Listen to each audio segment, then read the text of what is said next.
Ah, la piraterie. Ces trésors, ces navires, ces corsaires à jambes de bois, et ces femmes pirates. Et parce que la piraterie n'est pas qu'une affaire de bonhommes, on va parler des femmes pirates. Attention, dans cette vidéo, on va s'intéresser aux femmes les plus connues. La liste est donc loin d'être exhaustive. Et on commence par celles qui sont peut-être les deux femmes les plus connues en Occident, Anne Bonny et Mary Read. On ne connaît pas exactement l'année de naissance d'Anne Bonny. Tout ce qu'on sait, c'est qu'elle est née entre 1697 et 1705, sans plus de précision. Elle est la fille illégitime de William Cormac, un avocat ou procureur irlandais, selon les sources, et de sa domestique, Mary. Quand le scandale éclate, William Cormac quitte l'Irlande avec sa fille pour partir vivre à Charleston, en Caroline du Sud. Bien que fille d'un riche procureur, elle a une apparence pauvre. Ses cheveux roux sont coupés courts, son visage est crasseux et ses vêtements sont en bataille. Elle a la réputation d'être une jolie fille, intelligente, mais assez caractérielle. On raconte qu'à l'âge de 13 ans, elle poignarda un domestique avec un couteau. Certains racontent même qu'elle aurait publiquement déshabillé son maître d'armes avec son épée, bouton après bouton.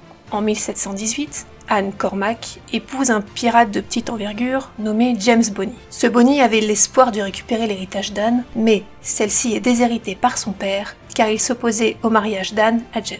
Anne se serait vengée en incendiant la plantation de son père. James et Anne se rendent alors à New Providence, aux Bahamas. Anne Bonny fait ensuite la connaissance de Pierre Bousquet, aussi appelé Pierre Delville ou Peter Bosquet, un pirate. Apprenant qu'un navire marchand français chargé de marchandises précieuses s'approche de l'île, Anne Bonny et Pierre Bousquet organisent leur première expédition de pirates. New Providence est également le théâtre d'une piraterie plus classique, et le gouverneur Rogers tente de l'anéantir en offrant des pardons royaux à tous les pirates qui promettraient de stopper leurs activités.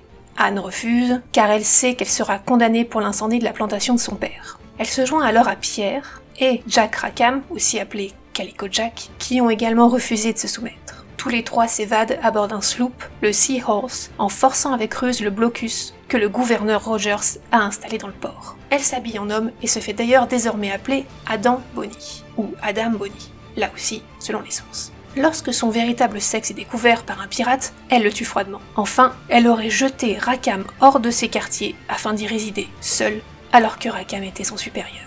Il y a une autre version de l'histoire qui existe. Selon cette version, Anne Bonny et Rackham seraient devenus amants. Ils auraient eu ensemble un enfant, qu'ils auraient par la suite abandonné ou donné à un couple d'amis à Cuba. Rackham propose d'acheter Anne à son mari, James Bonny. Mais James avertit le gouverneur de l'affaire et celui-ci condamne Anne Bonny au fouet et lui ordonne de rester avec son époux. Anne et Rackham arrivent à s'enfuir et partent ensemble sur le Revenge. Rackham et son équipage ont fait escale à de nombreuses reprises à New Providence. Et c'est au cours de l'une de ces escales qu'Anne Bonny rencontre Mary Read, qui elle aussi s'habillait en homme et qui se faisait appeler Willie Read ou Mark Read, là aussi, selon les sources.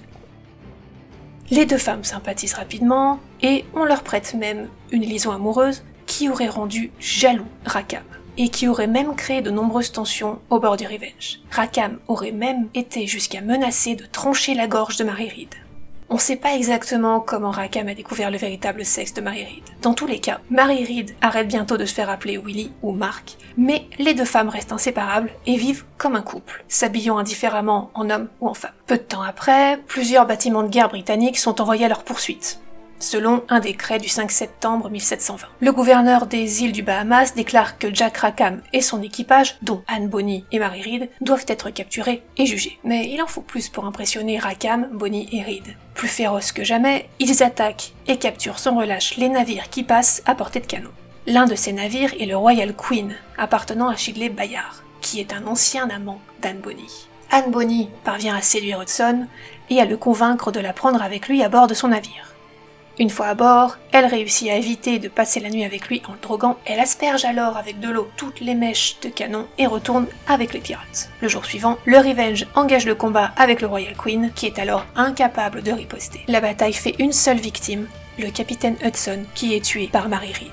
Le 21 octobre 1720, les troupes du capitaine Charles Barnett, qui travaille pour le gouverneur de la Jamaïque, capturent Rackham et son équipage, dont Mary Read et Anne Bonny. D'ailleurs, les deux femmes sont assez écœurées de voir que les pirates n'ont opposé que très peu de résistance. La plupart d'entre eux étaient complètement saouls. Les deux femmes tuent 2 pirates et en blessent plusieurs, dont Rackham. Il faut plus d'1 heure de combat avant que les deux femmes rendent les armes, seules face aux troupes de Barnett. Le procès de Jack Rackham, Anne Bonny et Mary Read a lieu le 16 novembre 1720. Les deux femmes réussissent à éviter la pendaison en plaidant la grossesse, ce qui leur est accordé en vertu du droit anglais. En réalité, il est fort probable que les deux femmes n'étaient pas réellement enceintes. Anne Bonny aurait rendu visite à Rackham et lui aurait dit « Je regrette de vous voir dans un tel état, mais si vous vous étiez battu comme un homme, vous n'auriez pas à mourir comme un chien. » Mary Read devait finir ses jours en prison, mais elle meurt quelques semaines plus tard, probablement de la fièvre jaune. En revanche, on ne sait pas avec certitude ce qu'il advint d'Anne Bonny. La veille de Noël, le gouverneur la gracie, donc annule sa peine de prison, elle quitte la prison et disparaît complètement des documents officiels après cela. Plusieurs hypothèses existent. L'une d'entre elles dit que son père aurait payé une rançon pour la faire libérer, puis lui aurait donné la possibilité de recommencer une nouvelle vie. Elle serait alors morte en 1782. Une autre hypothèse dit qu'elle serait retournée avec son époux James Bonny, même si, selon certaines rumeurs, James Bonny serait mort quelques années auparavant. Qing Shi. Elle serait née vers 1775 dans le Guangdong, une province côtière au sud de la Chine. Dans les récits, elle apparaît tout d'abord sous les traits d'une jeune prostituée cantonaise du nom de Xing Yang, et alors qu'elle travaille dans un bordel flottant stationné dans le port de Canton, elle est capturée par les hommes du pirate Cheng ou Tseng, et sous le charme de sa jeune captive, Tsen Yi se décide à la demander en mariage. De son côté, Qing Shi comprend rapidement l'intérêt qu'elle peut tirer de cette union. Elle lui donne son accord, mais à la condition de pouvoir commander l'une de ses flottes. Chen accepte, et le mariage fut célébré en 1801. Par la suite, la jeune femme gagne rapidement le respect des hommes d'équipage, et participe pleinement à la direction des activités de piraterie de son mari. Elle accède très vite à un poste de commandement. Faut dire qu'en Chine, les femmes pirates ayant accès à un poste haut placé ne sont pas rares. Lorsqu'elle devient la femme de Cheng, celui-ci a alors une flotte de pirates très conséquente qui combat aux côtés du rebelle Tao Son durant la rébellion vietnamienne. En peu de temps, le couple parvient à rassembler une flotte de centaines de jonques et de dizaines de milliers d'hommes. Pendant 3 ans, ils vont attaquer les navires qui sortent des principaux ports de Chine et mettre en échec la marine impériale chinoise. En 1807, la flotte est cependant prise dans une tempête. Emportée par un vent violent, Cheng est projetée par-dessus bord et meurt en mer. Désormais veuve, Qing Shi se retrouve à la tête d'une coalition de 400 navires et 70 000 pirates, la plus grande flotte pirate de tous les temps, également surnommée la flotte au drapeau rouge. Qing Shi est passée maîtresse dans l'art de la manipulation. Afin de solidifier son pouvoir sur la flotte, elle commence une liaison avec son fils adoptif, qu'elle avait déjà promu au rang de lieutenant, et elle se marie avec lui. Elle fait appel au membre le plus puissant de la famille de son époux, son neveu Qing Paoyong, et le fils de son cousin, Qing Shi-He, pour prévenir un conflit ouvert. Elle entretient les liens avec les capitaines des flottes de la coalition et se rend indispensable à leurs yeux. Elle développe un ensemble de lois strictement appliquées. Les ordres sont donnés exclusivement par les dirigeants de la flotte, et désobéir à un ordre est alors considéré comme une offense capitale. Si un village aide régulièrement les pirates, c'est également une offense capitale de le piller. Celui qui vole dans le butin ou viole les prisonnières est condamné à mort. Si l'un des pirates a des relations sexuelles avec une prisonnière, il est condamné à la décapitation. Si un pirate déserte et qu'il est repris, on lui coupe une oreille et on le montre au reste de l'équipage, pour l'exemple. La flotte de Qing Shi commet divers actes de piraterie, allant du simple pillage de navires marchands au sac de villages le long des rivières. Le gouvernement tente de mettre un terme à ces activités en lançant une série de batailles en janvier 1808, sans succès. Les pirates en profitent même pour capturer leurs navires et renforcer leur flotte. La flotte impériale est tellement amputée que le gouvernement doit acheter des bateaux de pêche pour combler les vides.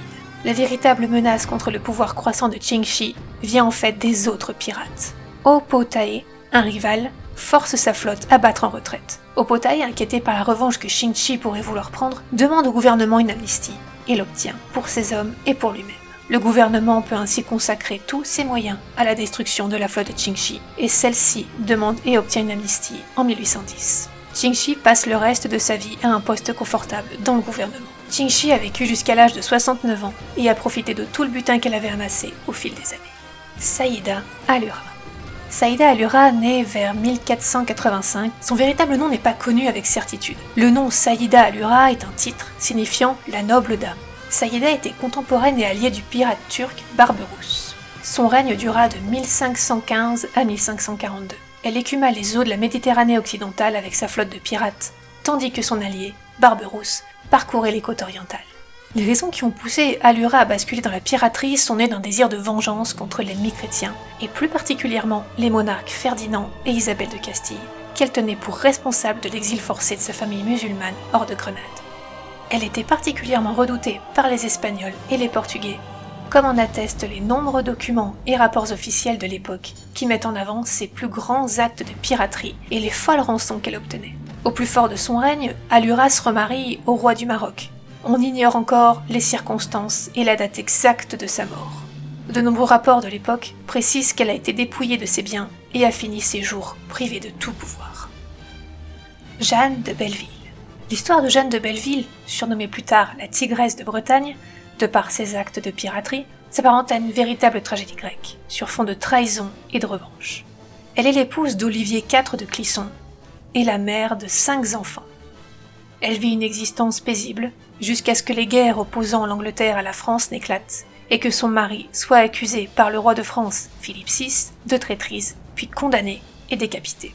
La veuve jure alors de se venger du roi de France. Elle vend ses terres, elle achète 3 navires de guerre qu'elle peint en noir et elle recrute des corsaires comptant parmi les plus sanguinaires de l'époque. De 1343 à 1356, elle écume la Manche. Elle capture les navires du roi de France, elle tue leur équipage, décapite à la hache les aristocrates qui ont le malheur de se trouver à bord. Jeanne de Belleville s'est ensuite retirée de la piraterie et a coulé des jours paisibles jusqu'à sa mort. Elle s'est même remariée avec Sir Walter Bentley, lieutenant du roi Édouard III d'Angleterre en Bretagne. Plusieurs documents estiment qu'elle se serait éteinte en 1359, probablement en Angleterre. Anne Dieuleveux est une pirate bretonne. Elle naît le 28 août 1661 à Gourin, dans le Morbihan. On ne sait pas grand-chose de sa jeunesse et du début de sa vie d'adulte, si ce n'est qu'elle arrive sur l'île de Tortuga entre 1665 et 1675. Elle y aurait été déportée comme criminelle. En 1684, elle y épouse le flibustier Pierre Lelong, qui est alors premier commandant du Cap français. Leur fille, Marie-Marguerite Yvonne Lelong, naît à Morlaix en février 1688. Mais Pierre décède 2 ans plus tard, lors d'une rixe à Saint-Domingue. En 1691, elle se marie avec Joseph Chérel, qui meurt 2 ans plus tard, laissant également un orphelin, Jean-François Chérel, qui est né en 1692. D'après les récits qu'on a pu avoir d'elle, Anne aurait défié le flibustier hollandais Laurent Corneille-Baldran, dit de Graff, pour venger la mort de son mari, ou à la suite d'une insulte.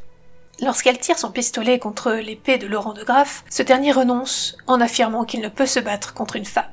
Admiratif du courage d'Anne, il la demande en mariage. En 1693, il obtient l'annulation de son premier mariage, et Anne Dieuleveux et Laurent de Graff se marient au Cap, en juillet 1693. Ils auront 2 enfants, Marie-Catherine de Graff et un fils qui meurt en bas âge. Anne accompagne son mari en mer, lors de ses actes de piraterie. À la différence d'Anne Bonny et de Marie Read, Anne ne dissimule pas son sexe, malgré la superstition qui dit qu'une femme à bord d'un bateau porte malheur. Anne Dieuleveux est plutôt comme un porte-bonheur pour l'équipage de son mari, et on lui réserve même une part de butin. Elle est décrite comme brave, dure et implacable, et elle participe activement à la vie à bord, au commandement et au combat aux côtés de son mari. C'est à partir de cette époque qu'elle devient connue sous le nom de Anne Dieuleveux. En 1693, suite à des incursions à Jamaïque anglaise, Laurent gagne le titre de chevalier.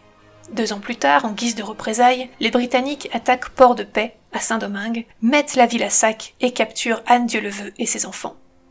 D'après les récits de l'époque, la pirate et ses enfants sont retenus en otage pendant 3 ans et ne sont libérés qu'à la suite de nombreuses démarches de la France en 1698. La suite de son existence n'est pas bien connue. D'après certaines versions, son mari et elle s'installent en Louisiane ou dans le Mississippi, mais on ne sait pas s'ils poursuivent ou non leurs activités de piraterie. Anne Dieuleveux décède à Cap-Français le 11 janvier 1710, à l'âge de 48 ans.